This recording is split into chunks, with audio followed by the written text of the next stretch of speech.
El discipulado bíblico, el domingo pasado, estuve aquí escuchando el mensaje del pastor Andy sobre cómo debemos reaccionar ante el regalo más grande de todos, Jesús, y para entonces ya tenía escrito el 90% del mensaje de hoy, y mientras hablaba, todo se desmoronaba en mi mente.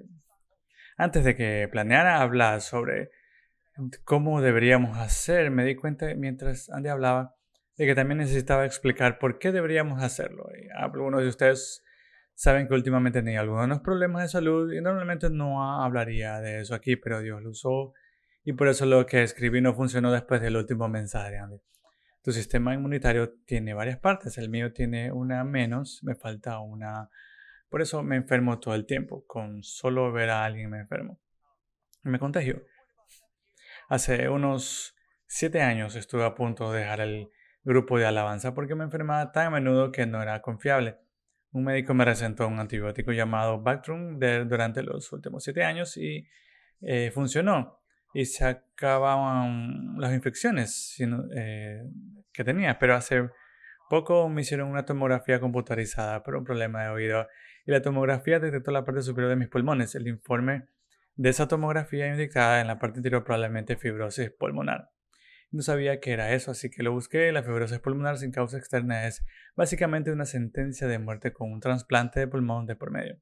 Eso me hizo darme cuenta de algo. No tengo miedo a morir, pero no me entusiasma hacerlo lentamente y convertirme en una carga para quienes me rodean.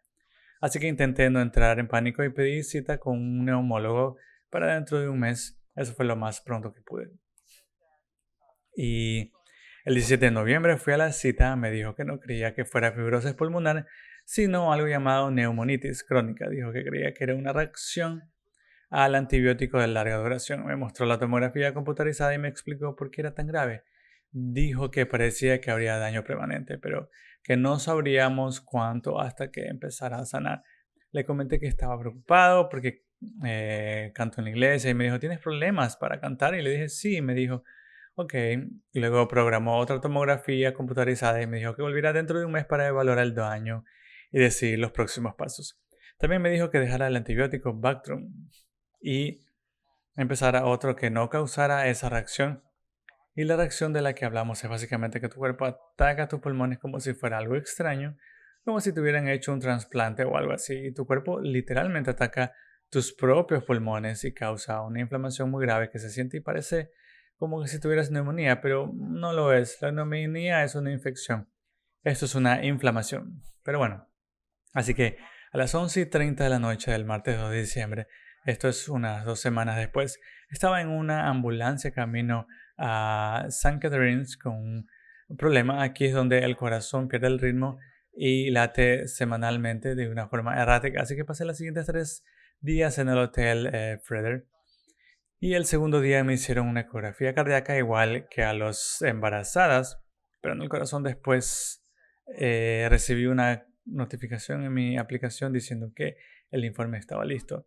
Lo leí antes de que viniera ningún médico y no recomiendo hacerlo. De hecho, he jurado no hacerlo, no lo haré más porque decía insuficiencia cardíaca. Así que pasé de una sentencia de muerte a un diagnóstico normal y luego a otro grave.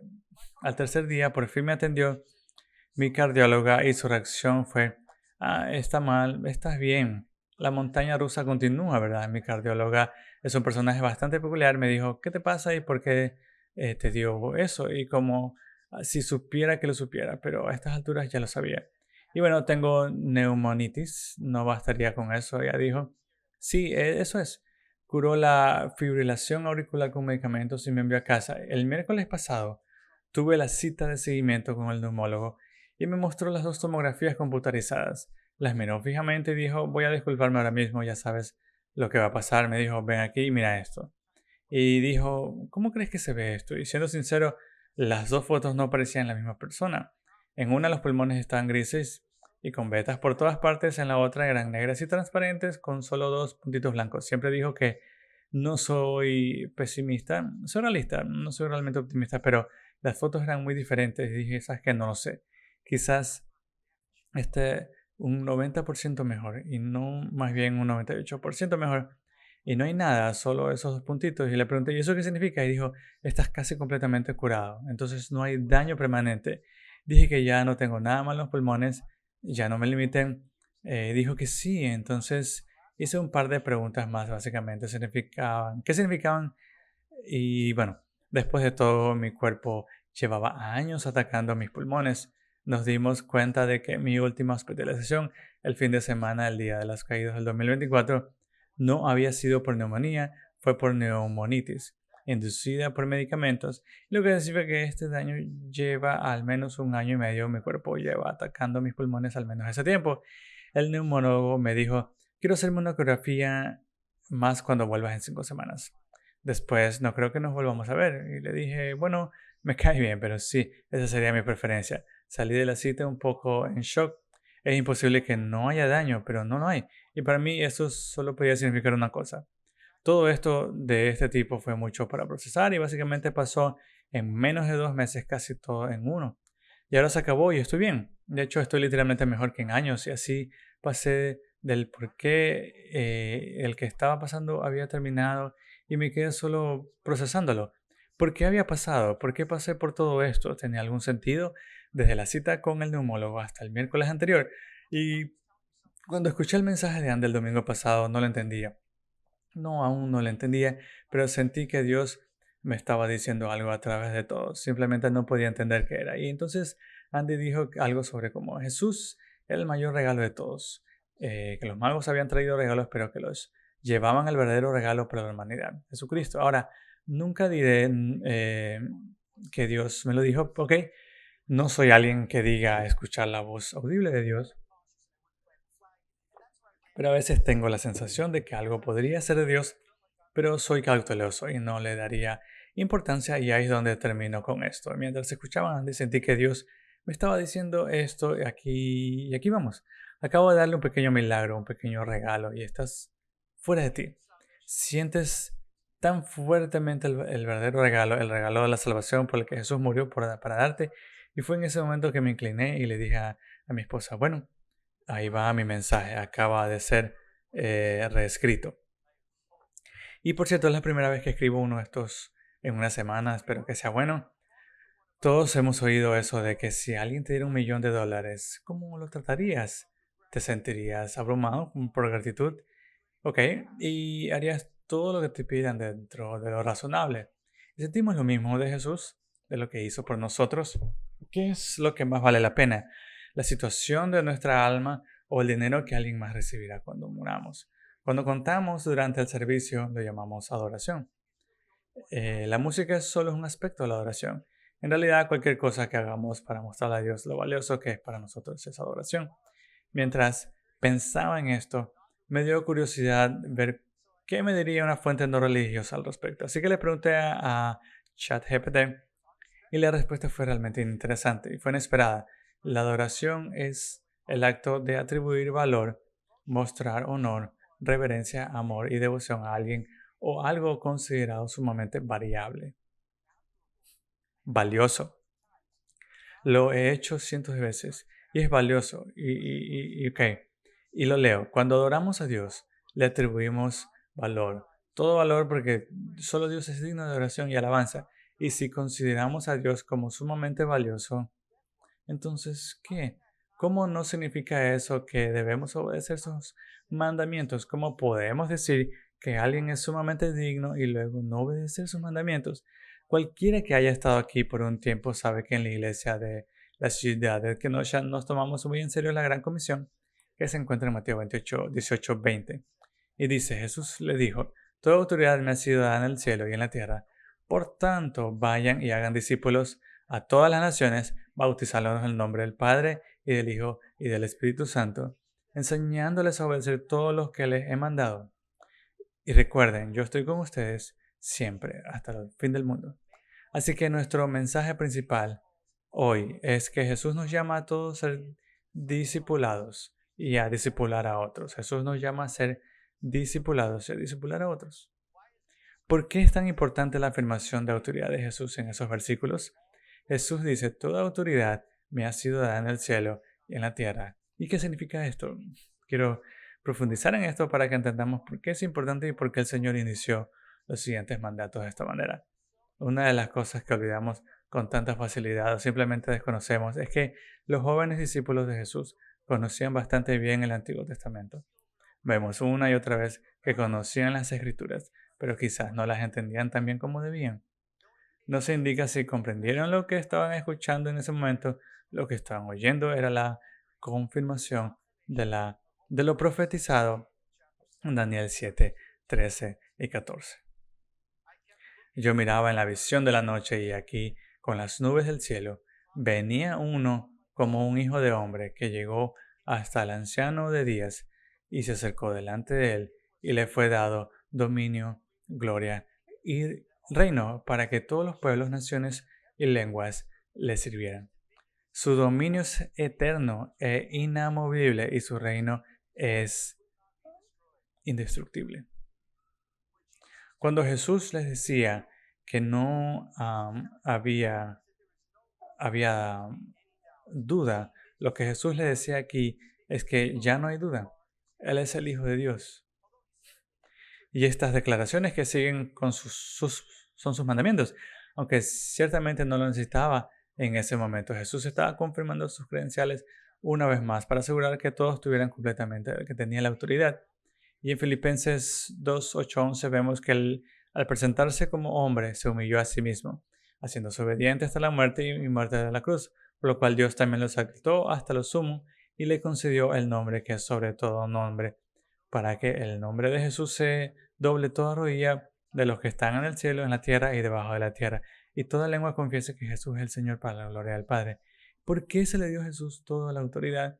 Su perfecta obediencia fue tal que a Dios Padre le complació otorgársela. Ahora, me doy cuenta de que esto se vuelve un poco confuso cuando empezamos a hablar de que Dios Padre le da algo a Dios Hijo, aunque sean Dios, el mismo Dios. No dejes que esto te confunda.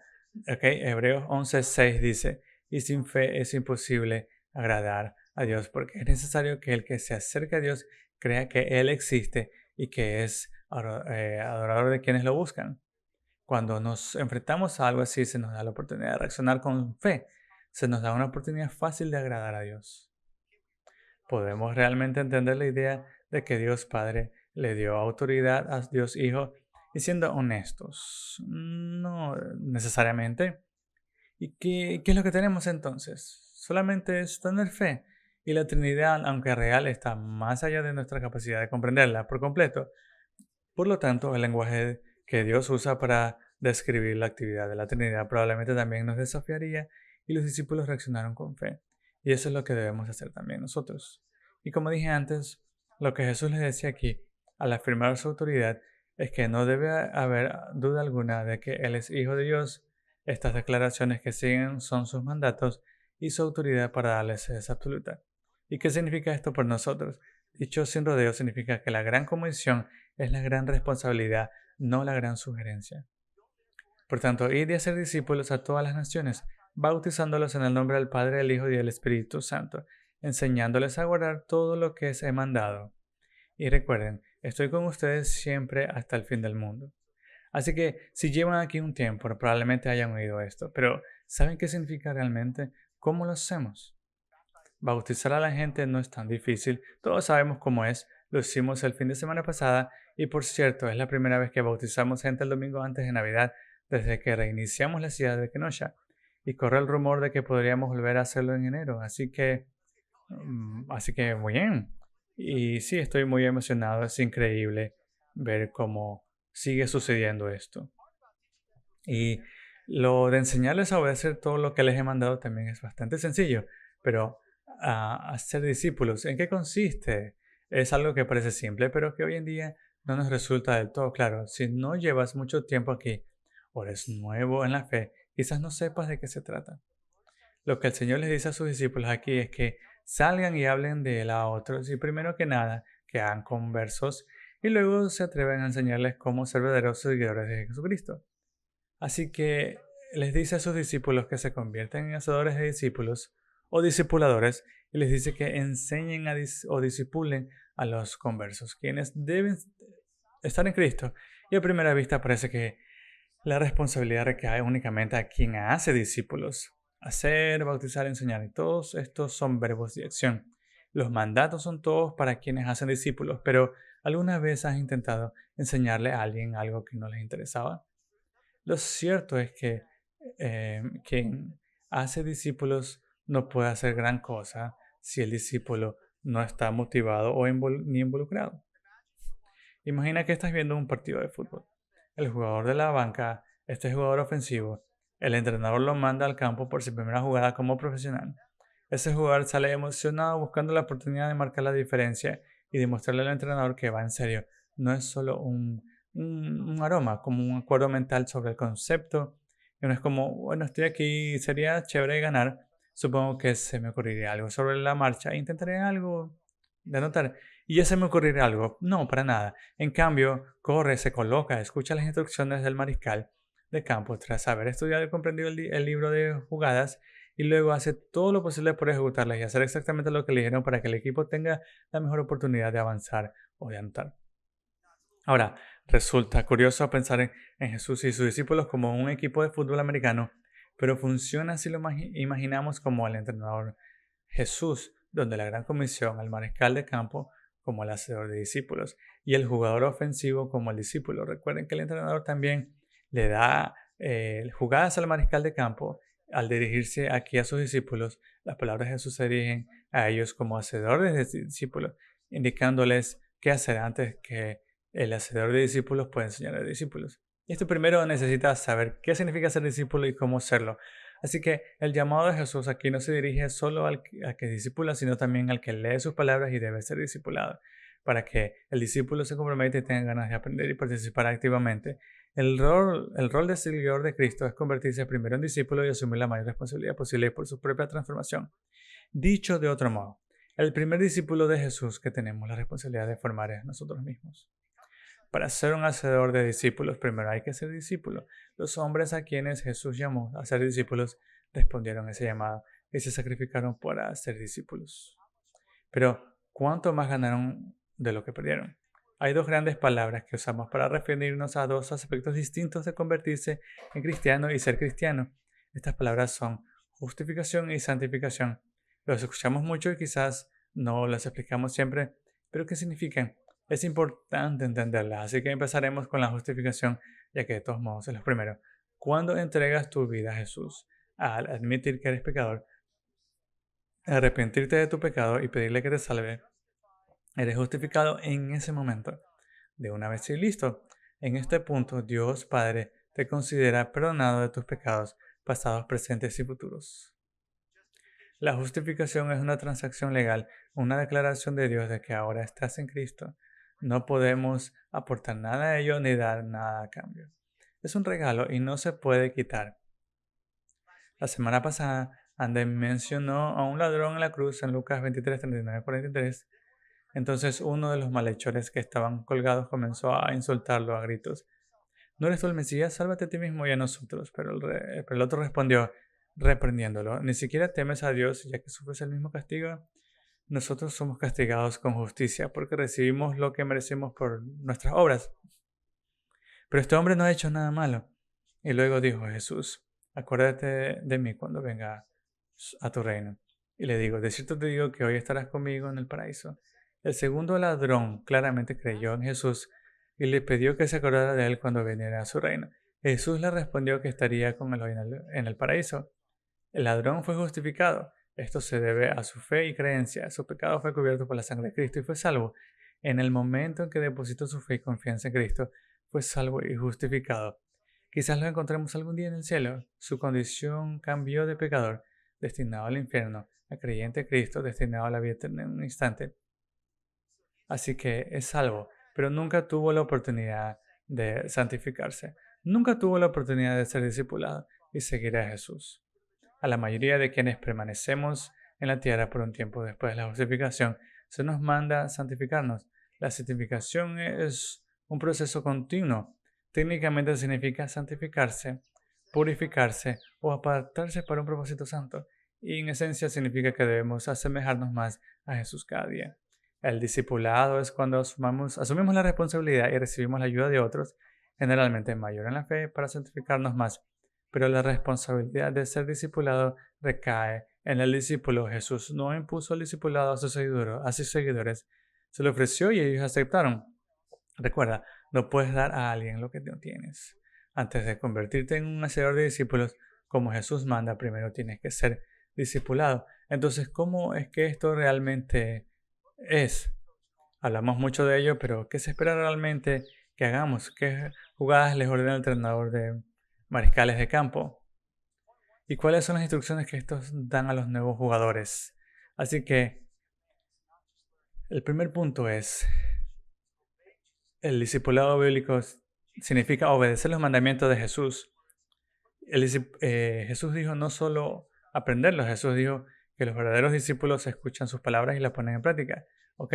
Marcos 1, 17 y 18 dice, Jesús les dijo, síganme y los haré pescadores de hombres. Y al instante dejaron sus redes y los siguieron. Este pasaje parece muy claro y lo es. Pero también hoy hay un significado oculto que en un occidental de 2025 desconocería. En primer lugar, no fue un llamado completamente en frío. Al capítulo 1 nos muestra que al menos algunos de los hombres que se convertirían en discípulos de Jesús sabían quién era y estaban al tanto de lo que ya había hecho. Además, en esa época los jóvenes buscaban un rabino para aprender de él. Los que no fueron aceptados volvieron a trabajar en un oficio, a menudo en el negocio familiar, así que para estos jóvenes que un rabino los llamara fue algo asombroso, casi un sueño hecho realidad. Era una oportunidad imposible. Lo mismo ocurre en Mateo 9:9. Jesús vio a Mateo y le dijo, sígueme. Y él dijo, ok, no discutió. Y se levantó y fue enseguida. Los recaudadores de impuestos en Israel eran considerados impuros en aquella época porque trabajaban para los romanos ilegalmente. Se los consideraba asesinos y ladrones. Así que quienes les rodeaban debieron de quedar impactados cuando Jesús los llamó a Mateo. Y Mateo probablemente, tanto como cualquiera de ellos, es probable que Mateo considera el llamado a Jesús como su única gran oportunidad de redención espiritual y social y no habría querido darle tiempo a Jesús para que cambiara de opinión. Otra cosa que sabían es que seguir a un rabino itinerante no sería una decisión lucrativa. Sus días de ganar dinero habían terminado. No es que ninguno de ellos estuviera en camino a la riqueza pescando y robando impuestos, pero ser un verdadero discípulo de Jesús no tenía nada de fama. La siguiente vez que se menciona a Mateo es en la lista de discípulos enviados por Jesús. Jesús les dice en Mateo 10:9 que no deben llevar prácticamente nada consigo y vivir de la caridad de quienes ayudan. Y dijo, no adquieran oro, plata ni cobre para sus cinturones, ni alforja para el camino, ni siquiera 2 túnicas ni sandalias, ni bastón, porque el trabajador es digno de su trabajo. Ser un discípulo entregado por completo no es necesariamente un gran plan de negocios, sino que especialmente en ese momento conllevaba algo potencial. Y Jesús en Marcos dice, y convocó a la multitud con sus discípulos y les dijo, si alguno quiere venir en pos de mí, dígase a sí mismo, tome su cruz y sígueme, porque el que quiera salvar su vida la perecerá. Pero quien la pierda por su vida, por mí y por el evangelio la salvará. ¿Y de qué sirve el hombre ganar el mundo entero si pierde su alma? ¿Qué dará el hombre a cambio de su alma? Porque quien se avergüence de mí y de mis palabras en esta generación adulterada y pecadora, el Hijo del Hombre también se avergonzará de él cuando venga glorioso en la gloria del Padre con los santos ángeles. Así que no será fácil ser honesto. Es difícil si quiere imaginar que entendieran lo que quería decir con esto, porque en cierto modo aún no entendían quién era. Y quizás te preguntas, ¿cómo es que tenían el Antiguo Testamento con todas sus profecías y aún no entendían quién era Jesús? Me alegra que preguntes. Resulta que no fue culpa suya. En primer lugar, hasta entonces solo habían visto profetas, y algunos de ellos habían realizado señales como la de Jesús. Así que para muchos de ellos Jesús simplemente parecía el profeta más reciente. Algunos se refieren a él como profeta, otros especulan que es el profeta Elías resucitado. En segundo lugar, conocían las escrituras, pero en aquel entonces se enseñaban incorrectamente las partes sobre el Mesías y resultó que no había mucho apoyo en el mercado para enseñar sobre un Mesías sufriente que no liberaba a la nación de los romanos. Y con el tiempo, las enseñanzas del Mesías se dividieron, de modo que se trataba de 2 Mesías distintos. Primero el rey conquistador de que los liberara de sus opresores romanos, este era el que todos deseaban y esperaban.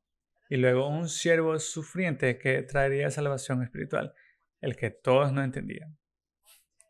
En Marcos 10, 35-37, cuando Santiago y Juan le pidieron a Jesús que se sentara a su derecha e izquierda, se ve claramente su razonamiento.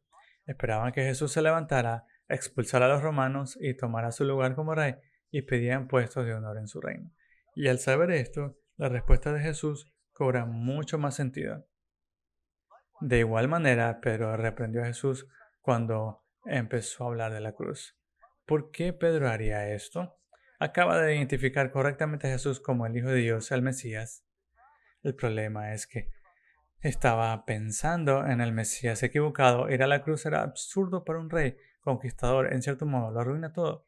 Parece que pensaban que las cosas serían difíciles por un tiempo y luego serían los hombres más favorecidos en el reino restaurado. ¿Qué significa esto para nosotros? Sin duda, parece que debemos investigar a fondo y asegurarnos de comprender a quién seguimos. Debemos comprender cuál podría ser el costo potencial y si lo ganaremos todo en la eternidad. Pero debemos estar preparados para que el costo aquí sea alto. En esa época histórica los maestros intentaban ganar seguidores, pero Jesús parecía intentar advertirles. Las relaciones familiares, la seguridad, la posición social e incluso la vida misma podrían estar en juego. Y en Estados Unidos, ser un verdadero discípulo de Cristo no suele ser peligroso. A veces puede ser incómodo, pero normalmente eso es todo. Por otro lado, tomar la cruz en algunos lugares del mundo es una sentencia de muerte. Y sin embargo, en Lucas 14, 27, 30 dice: el que no carga con su cruz y viene en pos de mí, no puede ser mi discípulo.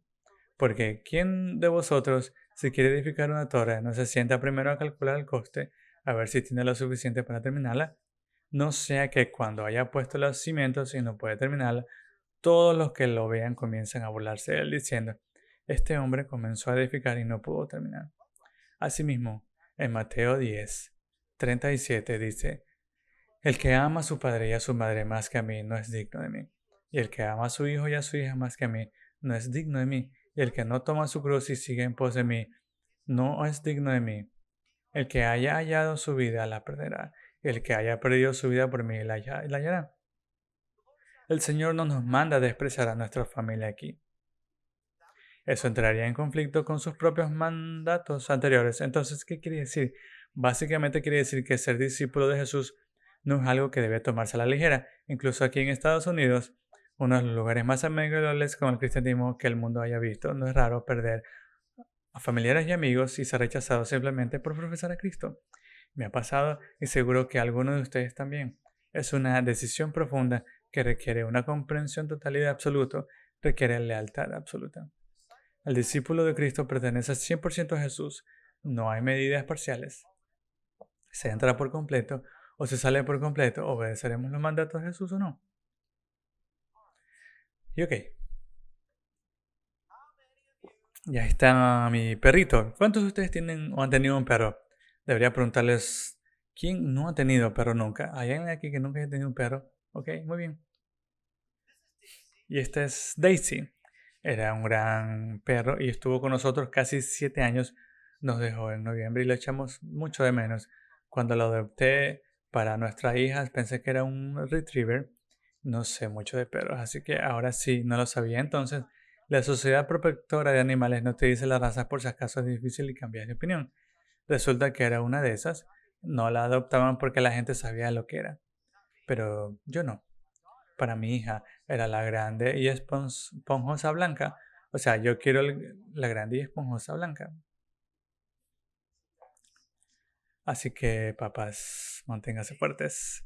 Manténganse fuertes. Daisy no pretendía ser difícil, su raza simplemente está hecha así. La perra que pensé que sería ideal para una mascota familiar resultó ser una perra guardiana de ganado con costo de PPT.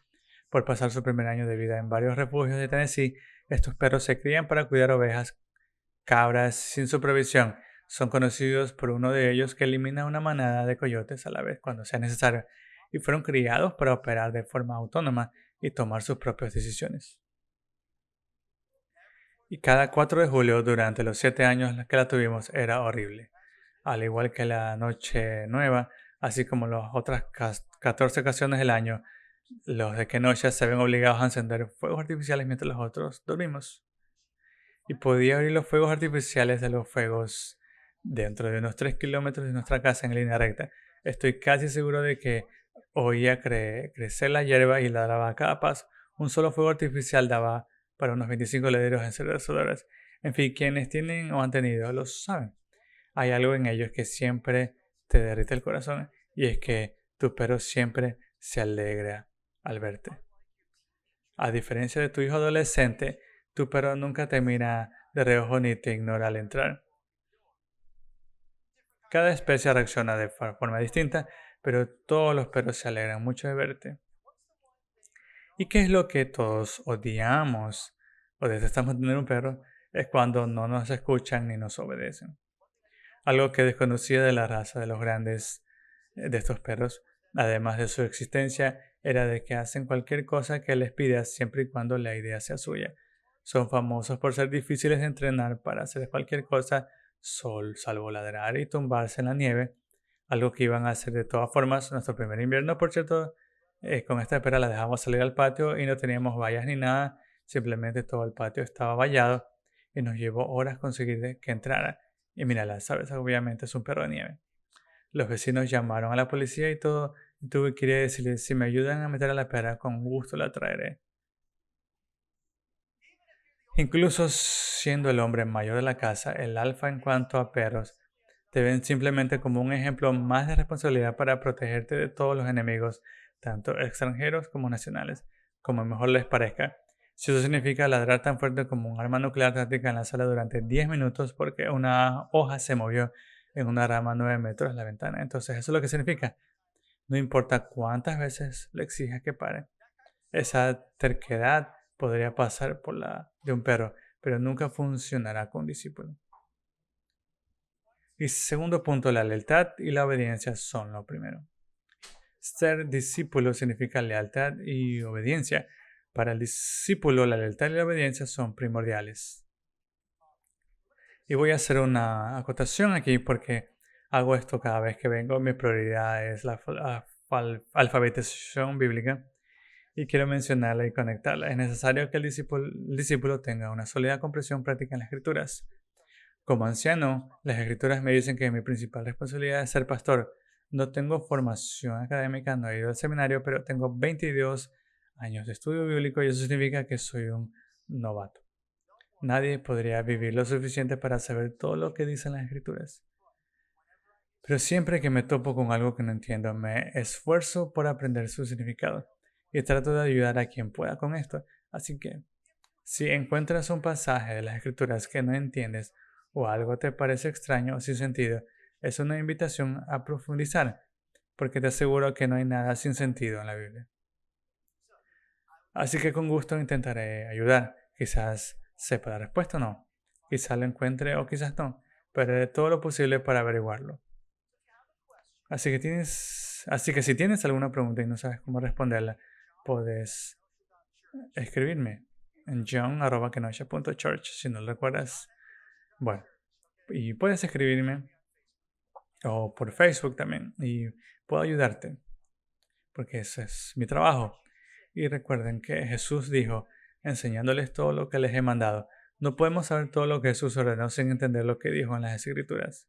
Así que aquí hay un ejemplo de la necesidad de este tipo de cosas. Uno de los momentos más conmovedores del Evangelio es cuando el Señor le preguntó a Pedro 3 veces, ¿me amas? Esto ocurrió después de que Pablo lo hubiera negado 3 veces. Y en español no entendemos bien el significado de lo que Jesús hace aquí, pero parece extraño leerlo, así que profundicemos. Primero, a Pedro no se le escapará que le pregunte 3 veces.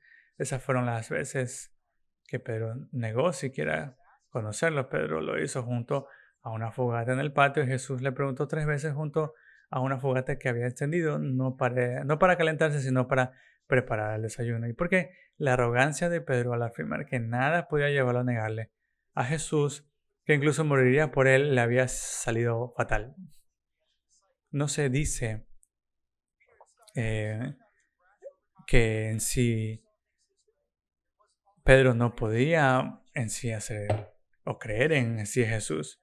Parecía que Pedro había comenzado siendo un joven impetuoso y demasiado confiado, que veía las cosas a su manera y no siempre se apresuraba a verlas como Jesús Así que él falló a Dios, pero fue restaurado. Y gracias porque Dios fue un Dios de segundas oportunidades y le dio otra oportunidad a Pedro. Y él le preguntó, Pedro, ¿tú me amas más que esto? Y significa diferentes cosas el amor en diferentes lugares. Y el primero significado de amor es agapeo, que se basa en agape, que significa amor devocional y sacrificial, al tipo de cosas que Pedro había prometido en exceso antes de que Jesús fuera arrestado. El segundo es fileo, que significa más bien amistad fraternal, como pueden ver la raíz en Filadelfia, fileo. Entonces Jesús le preguntó a Pedro, Simón, hijo de Juan, ¿me amas más que estos? O agapeo, amor sacrificial. Pedro respondió, sí, Señor, tú sabes que te amo. Fileo, como un amor fraternal.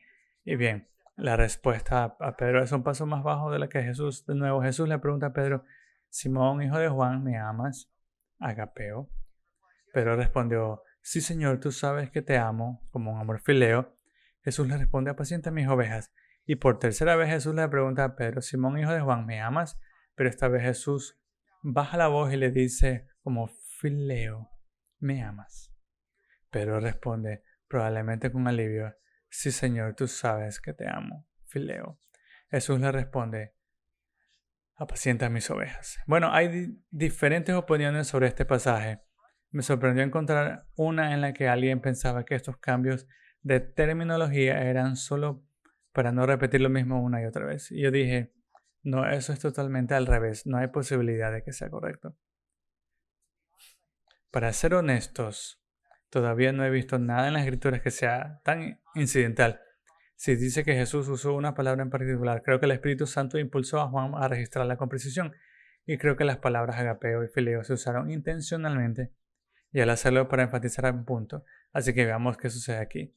Voy a parafrasear para que quede claro. Jesús comienza con agapeo. Entonces, Pedro, ¿me amas como dijiste? Y Pedro, que se está humillando debidamente y probablemente tiene idea de lo que está pasando, de la respuesta conservadora en lugar de mentir y decir, Señor, ¿sabes que te amo como hermano? Jesús repite la misma pregunta, pero da la misma respuesta, no lo dice. Pero supongo que Pedro está bastante incómodo ahora mismo. Entonces Jesús baja la intensidad y le da a Pedro una oportunidad, como si le hubiera pedido por tercera vez, pero usando el mismo fileo. Y en este punto, Pedro es restaurado como uno de los discípulos de Jesús. ¿Y cuál es mi punto?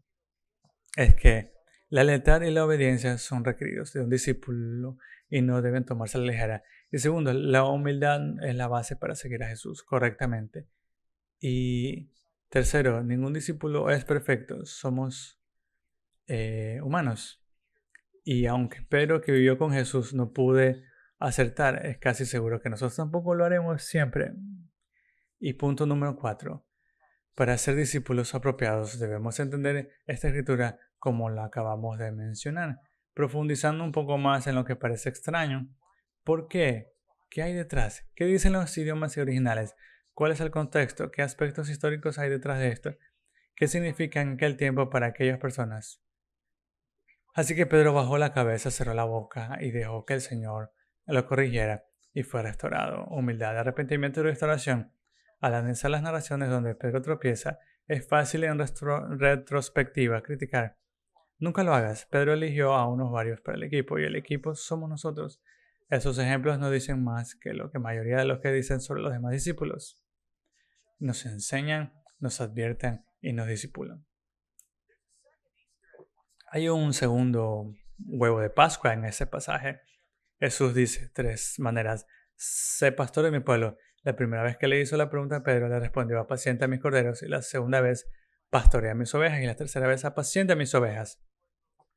Quizás pienses que solo cambia un poco las palabras para darles un toque diferente y te equivocas. También podrías pensar en que te lo voy a explicar, pero esta vez no. Es tu tarea. Juan capítulo 21, 15 al 17. Investiga, de hecho, a fondo y fíjate en ello. A ver si puedes entender qué significa, ¿ok? ¿Por qué hizo eso Jesús? ¿Por qué lo dijo de tres maneras diferentes? Parece que probablemente está diciendo más o menos lo mismo, pero probablemente no. Ok, inténtalo si te atascas, pero no sabemos cómo hacerlo. Como dije, john@kenoche.church, ok, o búscame en Facebook. ¿Quién adivina qué hago aquí? Esta es la parte de participación del público. ¿Quién adivina qué hago aquí? Sí, te estoy discipulando. Muchas gracias. Realmente espero que alguien lo haya entendido. Ok, gracias. Punto número 3. Un discípulo de Jesús debe ser conocido por su amor. Un discípulo de Jesús debe ser conocido por su amor. En Juan 13, 34, 35, Jesús dijo, un mandamiento nuevo les doy, que se amen unos a otros como yo los he amado, que también se amen unos a otros. En esto conocerán todos que son mis discípulos, si se aman los unos a los otros. Entonces, ¿cuál es el nuevo mandamiento? Amar al prójimo formaba parte de la ley mosaica. En Levítico 19, 18 vemos, no te vengarás ni te guardarás tu enojo contra los hijos de tu pueblo, sino amarás a tu prójimo como a ti mismo. Yo soy Yahvé. Entonces, ¿cuál es la novedad? Es que Jesús les dice a ellos y a nosotros que no solo debemos amar al prójimo como a nosotros mismos, sino amarnos unos a otros como Él nos ama. Y antes de que se nos llamaba a amar a los demás, pero con la premisa de cómo nos gustaría ser tratados, ahora como discípulos de Jesús estamos llamados a amar a los demás con sacrificio. Y en Levítico la palabra hebrea usada indica un significado similar a la alegría fileo que vimos antes, afecto, amor fraternal. Sin embargo, en el nuevo mandamiento de Jesús, la palabra que se usa para amar siempre es ágape. Amarás los unos a los otros con sacrificio. Así que el mandamiento no suena diferente para nosotros en español, pero suena muy diferente para ellos. Para contextualizar, esto sucede justo después de que Jesús les lavara los pies a los discípulos. Eso en sí mismo necesita contexto porque hoy en día parece extraño. En aquel entonces la gente usaba sandalias abiertas, caminaban por caminos sin pavimentar, y es decir, caminos de tierra que compartían con burros, camellos y ovejas. Así que ya saben a dónde quiero llegar. Leemos ese pasaje y solo Pedro reacciona como yo esperaría. Oh no, Señor, no puedes lavarme los pies. El contexto implícito es, no puedes hacerlo. Nuestros pies están cubiertos de excrementos y tú eres el Señor, eres el Hijo de Dios, no puedes rebajarte a eso. Y por un lado acierta, entiende quién es Jesús, al menos posicionalmente, y por otro lado, como explica Jesús, hay un propósito. Y el propósito al menos en parte era dar la ilustración que quería que viniera a la mente cuando dijo, como yo te he amado desde que la crucifixión aún no había sucedido. Si Pedro no permitió que Jesús hiciera esto para ser el Hijo de Dios, vivo lavando los pies inmundos de los discípulos, ¿cómo pudo Jesús pedirle a Pedro que amara a los demás como él lo amaba? Jesús le dijo a Pedro, si no te lavo, no tienes partes conmigo. Básicamente, si Pedro no le permitía a Jesús hacer esto, se descalificaría para tener un lugar en el ministerio actual. Esto es otro de esos pasajes que leemos y en cierta medida lo entendemos, pero no en su totalidad. De ninguna manera le resto importancia a la implementación de la ordenanza a la Santa Cena. Para nada. Lo que digo es que no menos importante en este pasaje es el acto de Jesús de lavar los pies a los discípulos. Les estaba demostrando cuán humildes debían humillarse ante los demás para demostrar el amor que Jesús les había mostrado a ellos y por extensión a los demás. Así que volviendo a Juan 13, les doy un mandamiento nuevo, que se amen unos a otros como yo los he amado, que también se amen unos a otros. En esto todos conocerán que son mis discípulos, si se aman unos a otros. Lo que hemos aprendido aquí es que Jesús espera que nos amemos unos a otros de tal manera que nos sacrifiquemos para hacerlo. Jesús exige ese ágape. Pero eso no es todo. Punto número 4. Un discípulo de Jesús debe ser conocido para dar fruto. Este es otro de esos consejos que decimos mucho. Y que algunas personas, de hecho, como que lo memorizan, pero el fruto del Espíritu dice en Galatas que es amor, gozo, paz, paciencia, benignidad, bondad, eh, amabilidad, mansedumbre y dominio propio. El amor creo que ya hemos hablado suficiente, que creo que entendemos que hay niveles que debemos abordar. El gozo para lo que estamos haciendo hoy, quiero que ver el gozo como resultado de la salvación. Desde esa perspectiva, creo que es posible tener gozo mientras las circunstancias nos devoran la felicidad. Y digo esto porque tengo un ejemplo muy reciente, 2 días con dolor en el pecho en el hospital. El dolor en el pecho y yo lo tenemos desde hace mucho tiempo y no estaba feliz. Sin embargo, mi alegría y mi salvación no se vieron afectados. Bueno, puedes tener alegría fugaz por las circunstancias, pero la verdadera alegría viene del Señor. Y la paz es interesante. Hay dos cosas en juego aquí. Mi salvación no se vieron ser una persona pacífica en tus pensamientos y acciones. Y sí, pero también experimentar la paz que trae la salvación. Y en este punto me disculpo por todas las referencias al hospital. La única razón por la que la uso es porque funciona muy bien para esto. Y en 2006, a los 41 años, tuve mi primer infarto.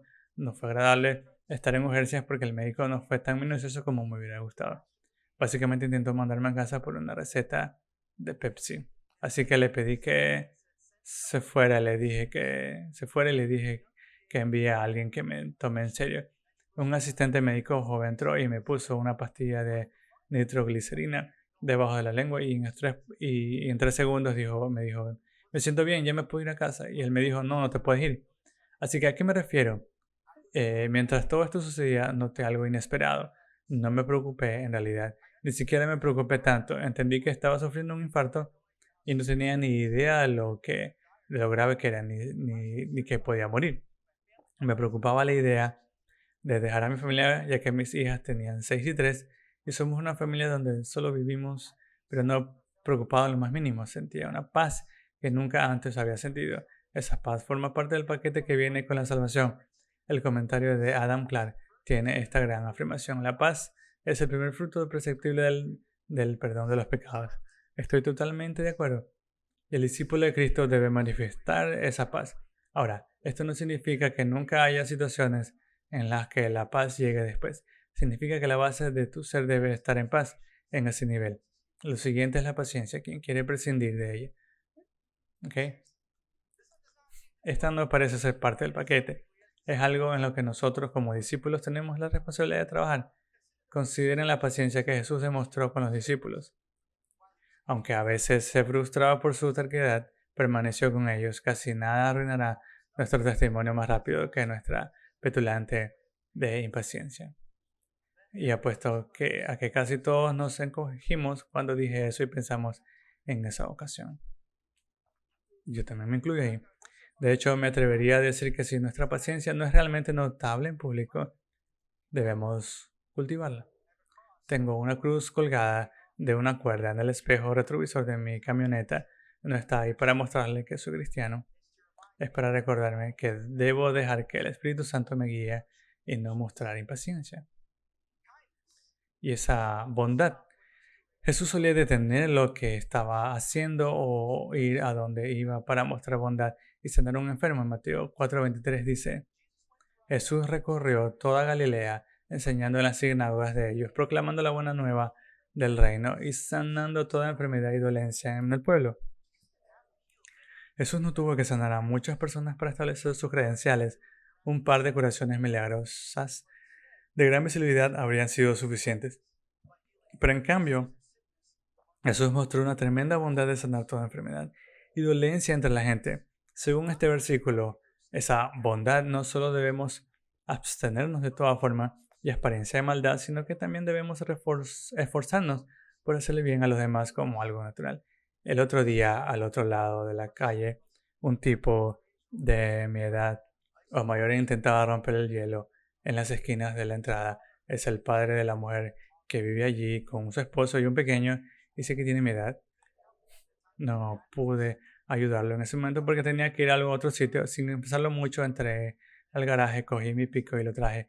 Al principio me miró confundido y le dije, vas a estar ahí todo el día intentando hacer eso con una pala. Así que le dio un par de golpes. Entonces sonrió porque se dio cuenta si esto se solucionará rápido. Y le dije, solo apoyo en el garaje cuando termines, por favor. Y me sentí obligado a hacerlo. Me sorprendió que siquiera se me ocurriera. Lo llamaré fruto del Espíritu obrando a través de mí y no me responsabilizaré. Así que el discípulo debe mostrar bondad, ¿ok? Fidelidad.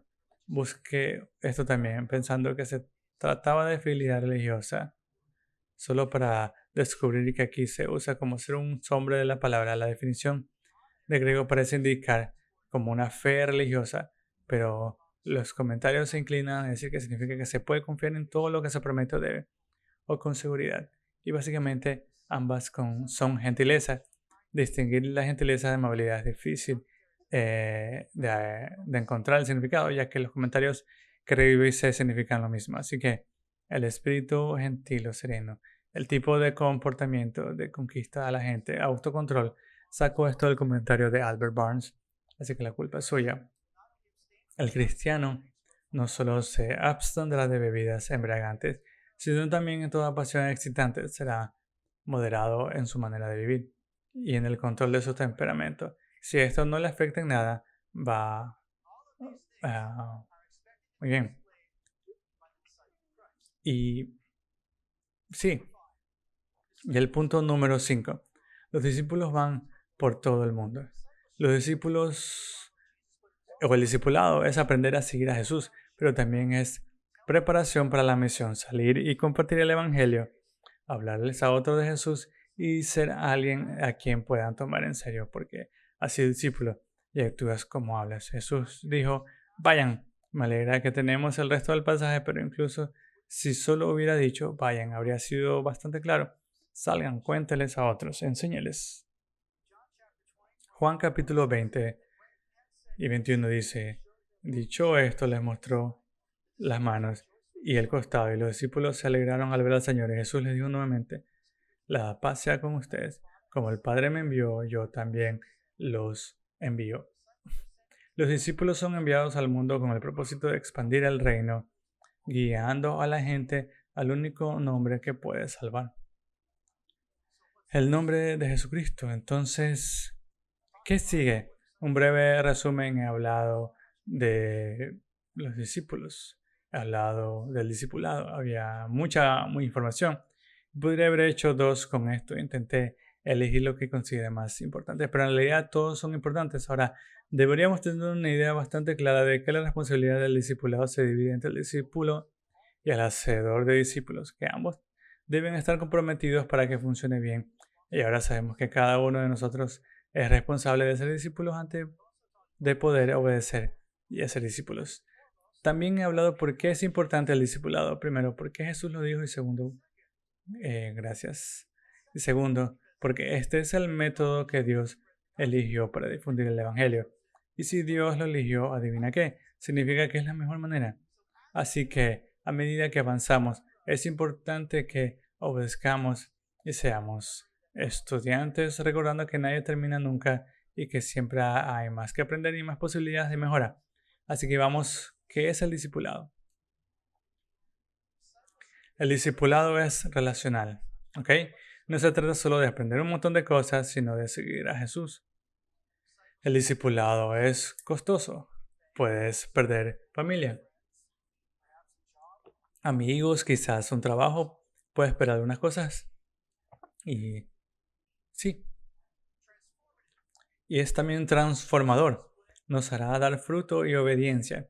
Nos veremos diferentes. La gente nos mirará y pensará, ¿por qué eres diferente? Si eso no sucede, necesitamos trabajar en ello. Y es comunitario. Seremos conocidos por el amor. De nuevo, lo mismo. La gente nos mirará y dirá, wow, qué asombroso. Quiero saber más al respecto. Y en cuanto a la misión, seremos enviados al mundo.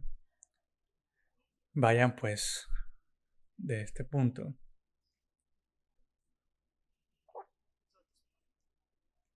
Quiero en sí leerles Hebreos capítulo 2 dice, por esta razón debemos prestar mucha más atención a lo que hemos oído, no sea que nos desviemos, porque si las palabras dichas por medio de ángeles resultaron ser inalterables y toda transgresión y desobediencia recibió un castigo justo, ¿cómo escaparemos si descuidamos una salvación tan grande?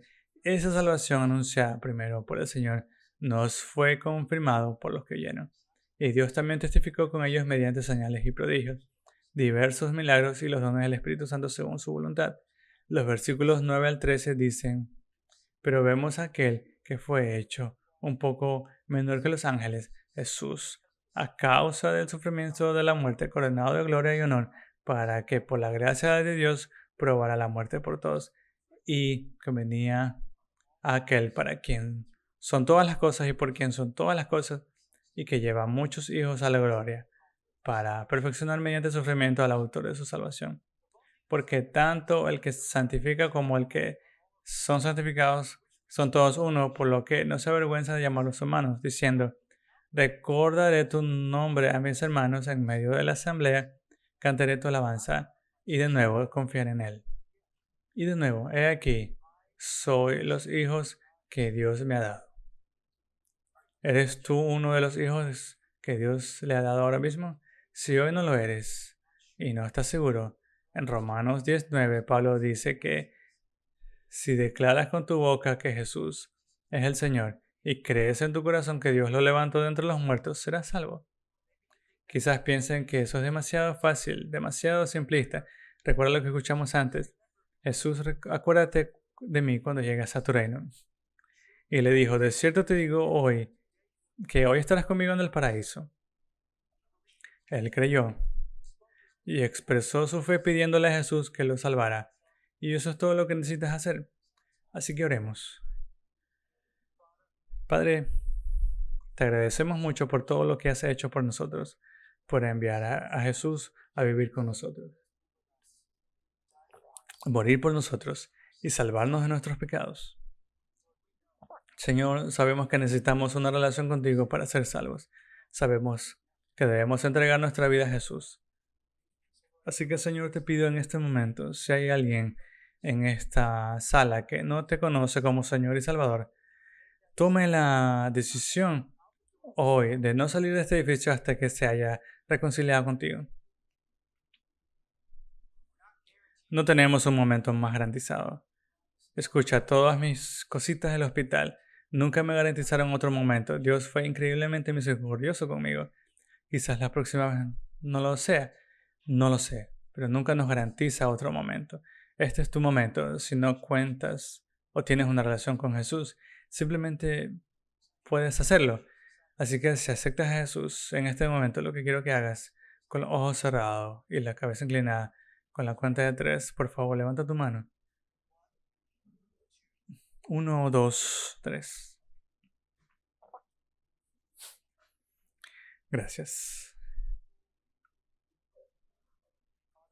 Te agradecemos muchísimo por lo que estás haciendo hoy en esta sala. Dios, te amamos. Te amamos, Señor. En el nombre de Jesús. Amén. Gracias por acompañarnos hoy en la iglesia de Ciudad de Kenosha. Es un verdadero honor para nosotros ser una pequeña parte de todo lo que Dios está haciendo en tu vida y a través de ella. Y nos encantaría acompañarte en ese camino. Si te convertiste al cristianismo hoy, tu siguiente paso es el bautismo. El bautismo es cuando haces pública tu fe en Jesús como símbolo de pasar de tu antigua vida a una nueva. Si deseas registrarte o saber más sobre el bautismo, solo tienes que visitar kenosha.church/events. Allí podrás ver nuestra breve serie Próximos Pasos, que te enseñará lo que significa seguir es Jesús. Y de hecho, lo que es el bautismo y cómo crecer en tu fe a partir de ahora. ¿Vives cerca de Kenosha, Wisconsin o estarás de viaje cerca? Queremos verte en persona en la iglesia de Ciudad de Kenosha los domingos a las 9 y a las 11 de la mañana. Serás bendecido por la comunidad y la conexión que encontrarás en otros seguidores de Jesús que viven experiencias similares. Una vez más, gracias por acompañarnos hoy. El ministerio y la vida se desarrollan en el contexto de las relaciones. Por eso nuestro objetivo es brindarte muchas oportunidades para conectarte con una iglesia que te ama y a ti y a tu familia a través del Evangelio de Jesús y por el Espíritu Santo. Para mantenerse actualizado sobre todo lo relacionado a Kenosha City Church, descarga la aplicación móvil de Kenosha y síguenos en redes sociales.